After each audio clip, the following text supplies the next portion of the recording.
Hello, ladies and gentlemen, and welcome to my Week 11 predictions. I'm disappointed in myself. I was so on top of things this week, getting the video done Sunday, and then just putting it off until literally, I think it was yesterday or Wednesday. Didn't even get an NFL prediction video out until I haven't even gotten it out yet. I've got this prediction video coming out, and I'm gonna have to do the NFL one tomorrow. So I apologize for that. But we have some absolutely loaded games this week. Some very, very interesting games this week. Um, so yeah, like and subscribe, it up, a comment always helps. Let's get straight into this thing. So starting off, we've got a very interesting game here. We've got Indiana at Penn State, and obviously Penn State is a shell of what they were previous seasons, and things are really getting hit hard over there. But to me, this Penn State team has not been by any means bad this year. All right, they are playing without their starting quarterback, and they lost to a UCLA team that was on fuego when they played them. Unfortunately for Penn State, is the standard was so high for them that things just snowballed so bad for them. Drew Aller getting hurt, um, and going out for the season, something they couldn't be ready for, losing James Franklin and losing all sort of momentum. They've lost some pretty good games. Their worst loss by far was the game against Northwestern. That was their worst one by far. That was where things hit an all-time low. But a loss against Iowa, to me, isn't even that crazy bad of a loss, and they only lost by 1 point. Most recently, they just got destroyed by Ohio State. It was a game that was 14-7 going into halftime. This is still a talented Penn State team. It's just unfortunately for Penn State, they were ranked at number 2 with such higher expectations. And, they lose in double overtime to Oregon. Then you lose to UCLA, Northwestern, Iowa, and Ohio State. They're on a massive losing streak, but they're returning home. And I do think there is potential for Penn State to play very, very surprisingly well in their home stadium. I think this one will be a close and interesting football game. Ultimately, I have Indiana coming out on top still because Indiana has been playing like one of the best teams in the nation, obviously.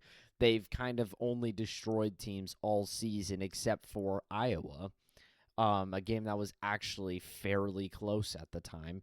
But really, Indiana's highlight win of the year is at Oregon, which I have some skepticism about Oregon right now that I have been brewing in my mind. They absolutely dominated UCLA, killed Maryland on the road. The Indiana Hoosiers, I don't even know how to say that. They're on a heater right now. But I feel like, now that Penn State is disregarded, they have more opportunity to be a strong team. And I do think they'll play very competitive in this football game. I think they'll play very strong. I could be completely wrong about this, though. Georgia at Mississippi State. Fun game here. Unfortunately for Mississippi State, they've lost some very close games this year. You lose in overtime to Tennessee. You lose by 2 points at Florida, and you lose in overtime to Texas. Those are all games where if more things would have gone your way, you could have won all those football games, and you could be looking at a Mississippi State team that is a one-loss football team. They also have a win over ASU, which is a pretty impressive win in my eyes. But realistically, it's just been godly awful mistakes holding Mississippi State back. That's what it's been for them all season. Mainly Blake Shapen just making awfully timed mistakes. He is by no means a NFL caliber quarterback, in my opinion. I think this is where the line ends for him. And even then, even still, Mississippi State is putting together some great games. Finally, Mississippi State was able to find their footing, and I feel like a win is all they needed.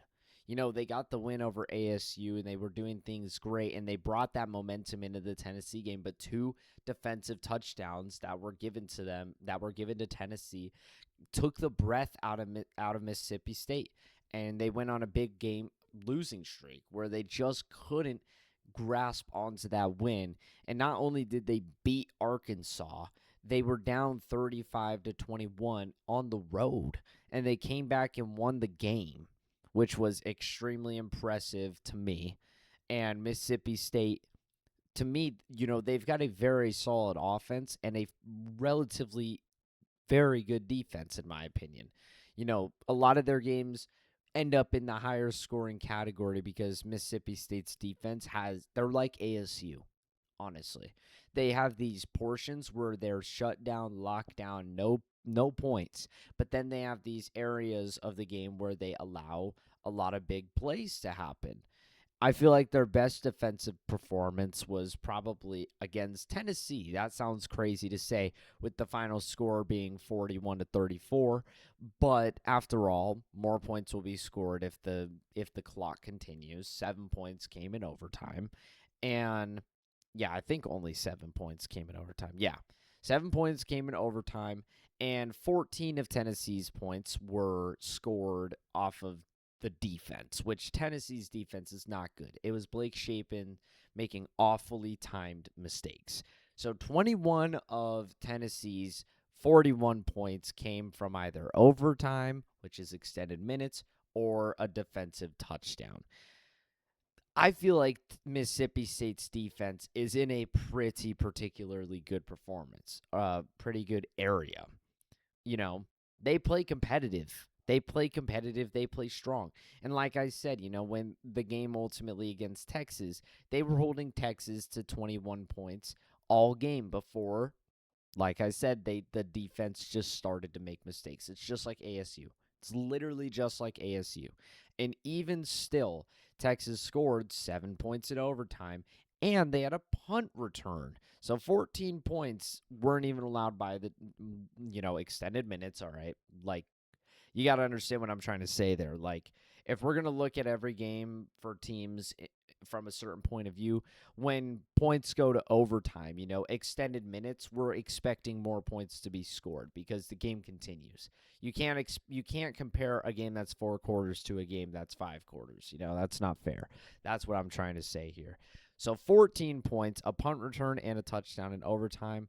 You take that away, 31 points allowed against Texas's offense.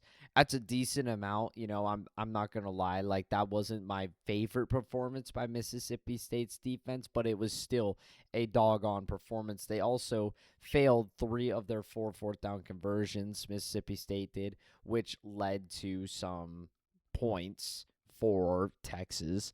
And quite frankly, I feel like the point I'm trying to get across is I feel like Mississippi State is super underrated. I'm not saying that just because ASU lost to Mississippi State. ASU should have won that game against Mississippi State, but that's not the point. That's not the point. I do feel like Mississippi State, aside from their win against ASU, is extremely underrated because, think about if ASU would have taken a timeout there, gotten their defense settled, and didn't let somebody get over the top of the defense. Like, ASU probably would have won that football game, and Mississippi State would be what? Mississippi State would be 4-5 right now with absolutely nobody knowing anything about them. That single win over ASU keeps this Mississippi State team on the radar. They have been extraordinarily competitive in every single one of their games this year. Granted, they haven't played the toughest of the toughest SEC schedules. While they did play Tennessee, they did play A&M, yes. Texas, yeah, they're getting ready to play Mississippi State, Missouri, and Ole Miss. I feel like they're super underrated, and this stadium is probably, to me, I say this in a couple videos, there's some stadiums that are extremely hard to play in. It was Missouri. One of them was definitely Missouri for me. And I would have to think about some of the other stadiums that I was listing, but there is a specific 3. This is one of the stadiums that I would include in that list if I wasn't already. This stadium is just ridiculous. First off, cowbells should not be allowed. It's not fair that you get to make a infinitely louder noise than your mouth to make noise. That's just single-handedly benefiting another team that is like pouring into the game. I don't think that should be fair. The only thing that should be allowed to make noise is a person's body because you can't stop them from making noise. But the moment you bring in an object that is made to be loud, and it benefits a certain other team more than another, that's literally just changing the outcome of a certain thing, a certain aspect. But whatever, that's a conversation for another day. But nonetheless, it is a very, very hard stadium to play in. And if Georgia gives any momentum to Mississippi State at any point in this game, things are going to get crazy. And Mississippi State yearns for this win.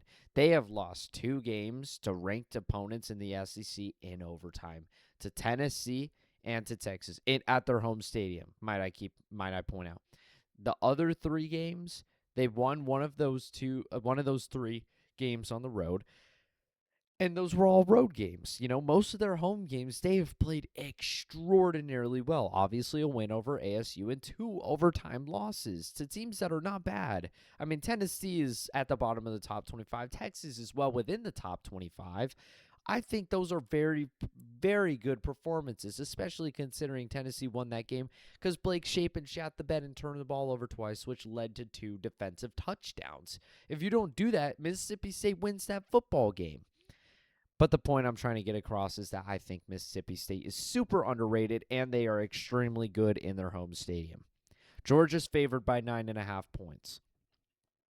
I think they will cover because there is another demon lying inside of Georgia, on the other hand. I do think Mississippi State is super underrated. With all that I was just talking about, you might think surely I'm going to pick Mississippi State here in an upset pick. And I would really, really, really, really, really like to pick Mississippi State in an upset pick here. But I feel like that's too easy for me to pick because, after all, Mississippi State beat ASU. And when they do that, I only want Mississippi State to win games to make the loss look better for ASU. That's just how my mentality as a fan for ASU works. No matter how much I try to put that away, it lingers. So picking Mississippi State here, and with all the other times I've picked Mississippi State already, it feels like it's too easy. It's like if you were to just gamble and bet on red 50 times until red eventually hits. It feels like it's too easy. And now that I back off, it could hit. But, I'm not going to sit there and cry about that. Georgia, ultimately, they should have lost to Tennessee. All right, we all know that. They pulled out a miracle because Tennessee's kicker is bad. But a win is a win this day and age. A loss to Alabama, they can't seem to beat Alabama, but look at them right now. And since then, they have rallied. The only issue I have with Georgia right now is they seem to be getting a lot of leniency from refs. I don't know how much longer that's going to last. 10-point win over Auburn. Auburn got absolutely screwed. I've seen a lot of people complaining about things in the Florida game, but I didn't really watch it. And the Ole Miss game, ultimately, Georgia just ended up outplaying that defense entirely. But still, Ole Miss, I don't really think, should have been as competitive as they were if Georgia was supposed to be as good as they were. I think Kirby Smart is really putting his name out there, with Kurt Cignetti and plenty of other coaches right now putting themselves at the top of the coaching area, people trying to give them the best coach. I feel like Kirby Smart is really, really, really putting his name out there for best coach. Like, he is making it known that he is still an absolute dog for Georgia, which is fitting. I think Georgia will win this one close. I also really like Gunnar Stockton. I feel like I underrated him a lot going into this year. I didn't think he was going to be the quarterback to do it for Georgia, and he's actually been a lot better than I thought he would be, especially with how poorly he played last year in the college football playoff. It just felt like something was missing without Carson Beck. To be honest, Carson Beck looks like nothing compared to Gunnar Stockton right now. I think Georgia is still a very talented football team. I would really pour my money into them if they were more convincing in their wins. But one thing is said and true, they're winning football games. Ever since their loss to Alabama, they're just winning football games. That's all you can ask for now this day and age, especially since the SEC is so competitive. All you can ask for is wins. I do think this one will be super entertaining. I think it'll be close, but ultimately, give me yeah. Yeah. Give me Georgia. BYU at Texas Tech, the game of the week. Back to back Big 12 game days. Hold on. Now, I thought it was very weird that they went to Utah, Cincinnati. Me personally, there were a lot of other games that I would have rather see the college game day go to personally. I'm happy that they went to the Big 12, of course. But there was plenty of other games that I would like to see them go to. Like, for instance, earlier they had Vanderbilt at Texas. That was a fun game. Miami at SMU. Give SMU their flowers. They've been a pretty good team this year, and they're hosting number 10 Miami. And I don't really know if it necessarily needs to be a ranked matchup, but even then, Georgia Tech, NC State seemed like a good matchup for me. I didn't predict it, but I should have known better. Oklahoma at Tennessee, right there, number 18 versus number 14. That was a fun matchup.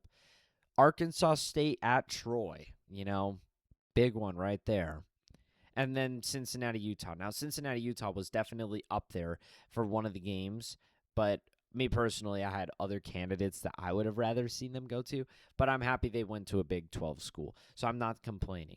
But then when I saw, the next week that BYU and Texas Tech were playing, I was like, no way they go to Utah, Cincinnati, and not BYU, Texas Tech. But they just were like, you know what, fuck it, let's go Big 12 back-to-back, and I love it. I'm here for every second of it. I'm just sad that ASU didn't get game day against Texas Tech. That would have been amazing. That would have put so much life into ASU. But ASU still ended up winning that game, so whatever. But BYU at Texas Tech, this one is going to be great. BYU has actually extremely surprised me. They are overrated by all means, all right? Let me get that across. A 3-point win against Colorado. Colorado is awful right now. An overtime win over U of A. I mean, U of A is a little underrated, but they're really not that good. A 3-point win over Utah. Utah did not play the best. They had 100 more yards of football than BYU did, but they turned the ball over a complete total of 6 times to BYU's 2, if we're counting turnovers on downs. They still only won by 3 points. But the big one for me, well, now I don't think Iowa State is that crazy good. The thing is, for me, is Iowa State was up 17-7 in this game, and even 24-10 at a point in this game. But BYU went unanswered for most of the second half, and they managed to bring that game all the way back and not only win by 14 points. That to me felt like things were really shifting into place for BYU. Not only that, they're coming off of a bye, I'm pretty sure. Yeah, they're coming off of a bye. And that's big. Texas Tech just had to play. What is tomorrow, man? Or I guess it's today because it's 1:33 a.m. in the morning right now. But Texas Tech just had to play at Kansas State. That was a semi-battle for the most part. BYU's coming off of a bye, fully healthy before they have to go into this Texas Tech matchup. It's going to be a good one. I mean, this is a season determiner for both of these football teams. Now, if BYU wins this game, Texas Tech is in a very bad spot. If ASU, what am I even saying? If Texas Tech wins this thing, this is your Big 12 matchup. Buy your tickets. But if BYU wins this thing, Texas Tech is in a very, very bad spot because they will be tied with record with ASU, which confuses things because then ASU, Utah, and Texas Tech will all be at the same losses, but Texas Tech has to be under ASU. ASU has to be under Utah, but Utah has to be under Texas Tech. So how that all figures itself out, I don't know, but that would be a weird situation. That puts Texas Tech underneath Cincinnati, which means Cincinnati, even though they got absolutely killed by Utah, could run the table because they play BYU later. If they hit BYU with a surprising loss, that would mean BYU and Cincinnati would be one-loss teams going into the Big 12 championship. So quite frankly, this is a must-win for Texas Tech football. By all means, this is a must-win. Now, what really hurts me is that Utah is the third team in the top 25 that is ranked out of all these teams. There's not another Big 12 team that's ranked, which I feel like is kind of rude. Now, Cincinnati, they did get destroyed. I think that's fair that they're not ranked. They also haven't played anybody. And Houston lost to West Virginia. I would just like it if ASU is in the top 25. I'm just going to throw that out there. Because, after all, I feel like something that should carry weight was not only a backup quarterback going off for setting the rushing record for ASU football and a win over Iowa State on the road. Not only that, but we have the win over Texas Tech, backup quarterback or not. There is still so much immense talent around Texas Tech football, and they still only lost one game in their stretch with their backup quarterback. I feel like ASU should get some flowers here, man. You know, they got destroyed by Utah, yes, but we bounced back with a win over Texas Tech. Just number 25 or something, man. I just want to talk about my Sun Devils. You know, I feel like they've just been so underrated. And, man, it's just been such a tough season because now Sam Levitt's out for the year. Who knows when Tyson's going to come back? The team has been so hurt all year. You lose on a heartbreaker to Mississippi State on a botched defense play. You go into you beat Baylor and then you beat TCU and you feel like things are finally starting to fall into place for ASU football. And then Sam Levitt gets ruled out against Utah out of nowhere and we get absolutely destroyed. But Sam Levitt comes back with Tyson and we beat Texas Tech. And then Tyson gets hurt, doesn't play against Houston, and then Sam Levitt gets hurt halfway through the Houston game. And we end up getting destroyed by Houston in a game that was completely taken over by the refs. Don't fight me on that. The refs were so one-sided in that matchup. And ASU loses to Houston. And then we beat Iowa State, and there's some faith that's back in the fan base, but it just hurts, man. Knowing that we've been so destroyed by injuries this season, it's just like, all right, bye season. You know, we can just be one of the most hurt teams out there. Sure, go ahead, give it to us, like whatever. But anyways, back to this matchup after my little ASU rant.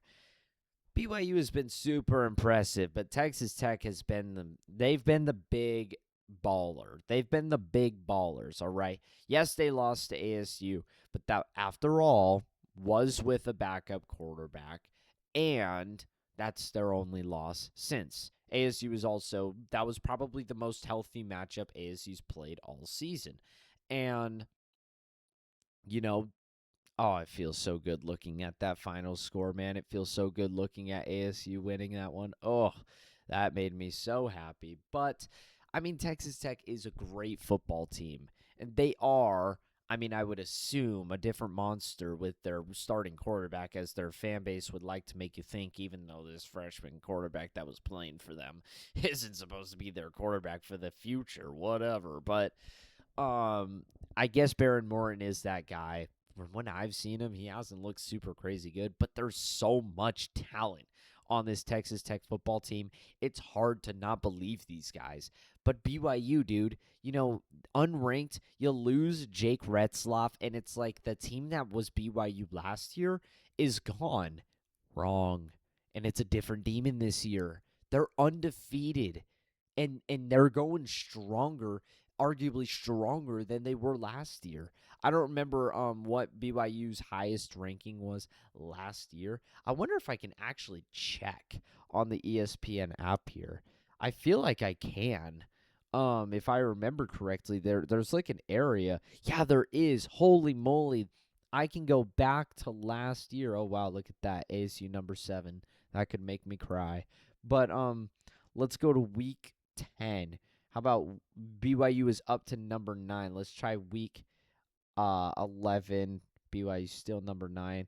BYU is up to number 6 in 2024. They were 9-0 before. I think that was when they took a loss. Yeah, they took a loss. So they got up to number 6 last year. They're up to number 7 this year.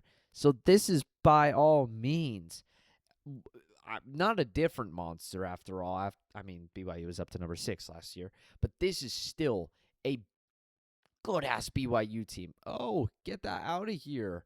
Oopsies. I mean, it is truly crazy to see BYU up to number 7 and just their stretch of dominance. It's not as dominant as it looked last year, but quite frankly, they're winning games. I do think there is potential that Texas Tech really exposes BYU this week, but I don't think BYU and their head coach is going to allow that. Their head coach is a dog. I think Texas Tech is going to really, really struggle against BYU. I think BYU is going to come out with a different type of mentality in this game, and it's going to be close. I think this is going to be a battle for the ages. I really hope it's not a blowout because that would be 2 Big 12 matchups they go to College Game Day for that are blowouts. That would suck, but I do think this one is going to be a game for the ages. 10 a.m. sharp tomorrow. Be ready. Texas A&M at Mizzou. Look at this stadium, man. I don't think this is Missouri. Is this Missouri Stadium? Something about this doesn't feel like Missouri Stadium. It says Missouri. Nope. That's the Cotton Bowl. All right, so this is the wrong background, but it feels like the area around Missouri has diminished a little bit, but that doesn't mean the team hasn't. Missouri is coming off of a loss. They lost, obviously, at home to Alabama. Cut them some slack. They're coming off of a loss to Vanderbilt. Vanderbilt's a damn good football team. They get some home field advantage, and they're coming off of a bye. But I don't think their quarterback is healthy. I think Bo Pribula or whatever. I think he's cooked. Likely to be out a while is what they say, and he was carted off of the field. So give me 1 second. Here's my prediction for the game. I didn't make a prediction. I'm such a stupid dumbass. God, I hate it when I do this, man. This drives me up the wall. Because I just try to do this shit so fast that I forget to even write a prediction, man. All right, we're too far in now to just restart this shit. It's 1:42 a.m. Is he playing? Is he playing? While I look this up on my phone. We're going to keep moving forward. No, Pribula's not playing. Season-ending ankle injury. Yeah, so their starting quarterback is out. Unfortunately, I do feel like there's a lot of I think that there is a lot of potential for Missouri to win this football game. I personally am not picking Missouri, no matter what this stupid ass score says. If you notice, it's the same score as the BYU Texas Tech game. That's because I copied the slide and I started to just switch things around. You know, change the title, change the logos, and make a prediction. I forgot that part, the most important part of the whole goddamn video. But if I had to make a prediction, Texas A&M has a pretty high scoring offense throughout this season, and typically Texas A&M games have remained in pretty high scoring areas, you know, against Notre Dame, against Mississippi State, against Florida, against Arkansas, against LSU, but that is largely due to the fact that their offense scores a lot of points. Their lowest scoring games of the year were against Mississippi State, Florida, and that was it, though. In Auburn. Auburn's defense absolutely shut down the A&M offense that game. Held them to just 16 points. The other two performances were 31 and 34. The A&M offense has been a task to stop. But Missouri's defense, quite frankly, is pretty damn good. You know, I'm going to give them some credit there. Missouri's defense has been a large reason why they are a 6-2 football team. You know, They don't really score a whole lot of points in return, but they hold teams to small amount of points. The only exception of that was against Kansas, but there also was a defensive touchdown by Kansas in that game. The thing is Missouri's offense hasn't been able to replicate the points like A&M has. A&M's defense has been able to relatively hold teams to slimmer point margins. The only games that didn't reflect that were Notre Dame and the Arkansas game, surprisingly, of all the games. Notre Dame dropped 40, Arkansas dropped 42. So A&M in those cases needed to outscore them. But in most other scenarios, their defense is holding teams to very limited points. I think that will continue true today. I'm going to give Missouri, listen up, this is big prediction time. I'm going to give Missouri 27 here. I'm going to take A&M 42-27. That's my score. 42-27 here. I'm going to take A&M to go on the road and take down Missouri. Is it better if I say it like that? Is it better if I create a prediction? That felt more real. Hold on, maybe this was a blessing in disguise. Maybe I should do predictions like that. Maybe I should say them. I don't know. That'll be a work in progress. We'll see how I feel about that after, but that felt more real, creating the prediction live in time. I mean, I do create these predictions with, how I would think. And when I click them and they pop up, they feel like a prediction I would say. But it is a little weird and wanky sometimes. Sometimes I forget what I predicted and I say the wrong things based off of how I would predict it. So maybe this is the strat. Okay, maybe this was a blessing in disguise. Onwards and forwards, I remember my prediction for this one, and it's an upset. If you would have listened to what I said earlier, I said that I think Oregon is a little bit fraudulent. I've got a little bit of fraud taste in my mouth for the Oregon Ducks. That was a bit of foreshadowing. Now, something that has been true about Iowa is they've lost close games and they've won good games. Closest win of the season was against Penn State. Penn State's a pretty good football team. They've got a lot of talent. Don't just lose all sense of hope for Penn State and just call them dog shit. They took Oregon to double overtime, and they've played some very tough games this year. Iowa's 2 losses were to Iowa State when Iowa State was playing like a top 15 football team, and to Indiana, who is number 2 in the nation. And Iowa seriously had an opportunity to win that football game. They had opportunities to win against Iowa State and against Indiana. In a lot of Iowa's wins, though, this is key. They've been scoring points. They have an offense. Iowa hasn't had an offense in a while. And something that I personally have constantly thought about Iowa, and I'm sure a lot of other people do. I'm not the only one to say this.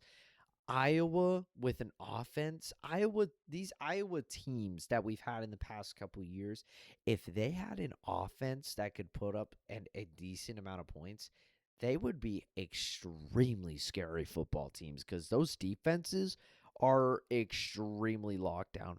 That has been reflected a lot this season. Holding Indiana to 20 points, Iowa State to 16 points, Wisconsin to 0. Now, that's been a task completed by a couple teams. Minnesota to 3. They've done a very, very, very good job of holding teams to very slim amount of points. And, they have a pretty damn good football team. I'm not going to lie. They're super underrated, and they're heading into Hawkeye Town. Hawkeyes are in the top 25. Look at the stadium in the background here. This place gets brazy. 1:30 for me. Not sure what time that is over there. I think that's 3:30, so not quite a night game, but still definitely going to be popping. That'll probably be a very nice game. That'll probably be very nice football weather. I think personally Oregon is extremely overrated. Since their double overtime win over Penn State, which put them up to number 3, then getting dicked down by Indiana in their home stadium, they've been winning football games, but not very convincingly. They beat Wisconsin 21-7. Wisconsin's not a good football team. That was enough to drop them from 6-9. And I agree. I think something about Oregon is just off. They got destroyed by Indiana. There was even a pick six in that game that made things closer than it needed to be. Their best win on the season is to number 3 Penn State in double overtime. What happened to Penn State since then? That's right. Oregon has no good wins on their resume. No good wins at all. And they lost to Indiana in their only opportunity to be good in their home stadium, and they got destroyed. I think something is wrong in Oregon Town. I don't think they're actually as good as they're ranked. And I think Iowa is going to take that ranking from Oregon. I think they're getting ready for a big-time upset this weekend. Give me Iowa. Give me Iowa. And LSU Bama. I believe this is our last game. Unfortunately, there's some really good games, but that's kind of where it ends. You know, sometimes there's little matchups that are fun. This week, there's just not too many. The only other game I was thinking about including was TCU versus Iowa State. But then I remembered Rocco Becht has just been playing like actual horse ass and can't be accurate with the football whatsoever. So yeah, then I was like, no, I won't include that one. But this is an LSU team. Is Brian Kelly coaching this game? Brian Kelly's so ass, bruh. I always thought he was just a booty cheeks head coach, but Brian Kelly, wait, look this up properly. Is Brian Kelly coaching against Bama? Coaching against Bama. I need to hire someone to just look this shit up for me, turn this shit into Pat McAfee. No, he is not. Frank Wilson will serve as the interim head coach for the game against Alabama. Let me know what you guys think about that. Could this be LSU's turnaround? After all, last year, Bama went into LSU and absolutely dicked them down. This is an LSU team with an extraordinarily good defense and an offense that I've been saying all year. If they could figure things out, they're a top SEC team. They're a top team in the country. Can this be where they turn things around? That would be huge for the fan base and huge for this football team. So yeah, let's see. How many losses does LSU? Oh, they have 3. They have 3 now. You know, lost to Ole Miss, lost to Vandy, lost to A&M. Things ain't looking too good for LSU, but a win here puts you in that spot where you can be one of those teams that gets into the 10th, 11th, or 12th spot. Because if you win here, you get 2 kind of freebies. And then if you manage to win against Oklahoma on the road at the end of the year, you put yourself in a spot. Sometimes a coaching change is all it takes, bro. I've seen it happen. We've all seen it happen when an interim head coach picks up a big ranked win. And there is so much immense talent on this football team. I'm taking Bama. I think this one will be so good, though. I think this one is going to be such a good matchup, and I'm so excited for this one. This has been the most excited I've been for an LSU-Bama matchup in a while. And I hope it lives up because this Alabama team has completely proved me wrong. If you watched any of my videos at the start of the year, I said Bama would be ass. And they were giving Ty Simpson Heisman implications. Now I hope this motherfucker goes to the league so the Cardinals can draft him. He's that good. He's a miracle maker for Bama. And they got dicked down by Florida State in week 1. And I was like, oh, yeah, Bama's ass. And since then, they have just absolutely bounced back. Absolutely bounced back. And I love to see that from football teams. I love it when people shut my ass up, to be honest. Because that's all you can ask for from football teams. That's what makes football teams good. You know, I like being right. There's no question about that. And when I call a team out, when I predict that a team is going to be trash and they are trash, I'm happy with myself. But when I predict a team will be trash, they start off by proving me right, and then they turn around and bitch slap me and prove me wrong. I'm proud of Alabama. I'm proud of Alabama for that. That is just and it's not like, you know, there's no more Nick Saban. Now we're under new head coach Kalen DeBoer. That just makes me so happy for Alabama. It's like a team that I used to hate so much because they were always so good. The spark left the number one team. They ended up being like a 4-loss team last year. And now they're back, bro, under a new head coach, and they're proving people wrong.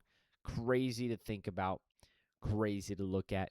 But that is the last game of this video. This video was kind of all over the place. Cut me some slack. It's 1:55 a.m. in the morning right now.